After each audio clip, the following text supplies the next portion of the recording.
Hello বন্ধুরা, কেমন আছেন সবাই?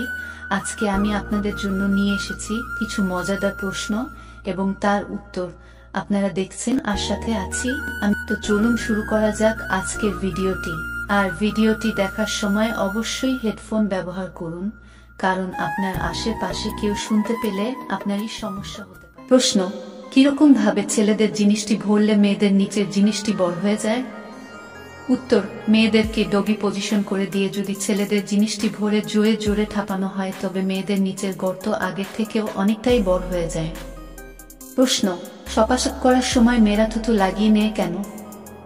উত্তর: সপাসপ করার সময় মেয়েদের অনেক বেশি কষ্ট হয়, ফলে তারা থুতু লাগিয়ে পিচ্ছিল করে নেয়, যাতে তাদের যেন আর কোনো অসুবিধা না হয়। প্রশ্ন: কোন ধরনের মহিলারা পুরো জামা কাপড় খুলে লাগাতে বেশি পছন্দ করে?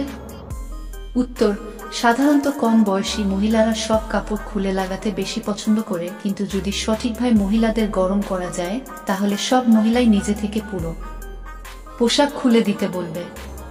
প্রশ্ন: কোন পজিশনে সপাসপ করলে বৌদিরাও চিৎকার করে উঠবে? উত্তর: পা দুটো উপর করে যদি কোনো বৌদিকে করা হয়, তাহলে সেই বৌদিটিও চিৎকার করে উঠবে। প্রশ্ন: কিভাবে লাগালে মেয়েরা বেশি খুশি হয়? উত্তর: ধীরে ধীরে লাগালে মেয়েরা অনেক সময় ধরে আনন্দ উপভোগ করতে পারে। প্রশ্ন: কোন পজিশনে সহবাস করলে বীর্য অনেক সময় ধরে রাখা সম্ভব হয়? উত্তর: সেটা পজিশনে এই পজিশনে পুরুষের বিছানার উপর সোজা হয়ে বসে থাকে, আর নারী পুরুষের উপরে উঠে পুরুষের দিকে মুখ করে মিলন করে। প্রশ্ন: কোন ধরনের মেয়েরা বিয়ের আগে সব থেকে বেশি অন্য পুরুষের সাথে সহবাস করে? উত্তর: যে সমস্ত মেয়েদের স্বভাব চরিত্র খারাপ, সেসব মেয়েরা বিয়ের আগে অনেক পুরুষের সাথে মিলন করে, যাতে বিয়ের পাতা সঙ্গীর সাথে মিলন করতে পারে।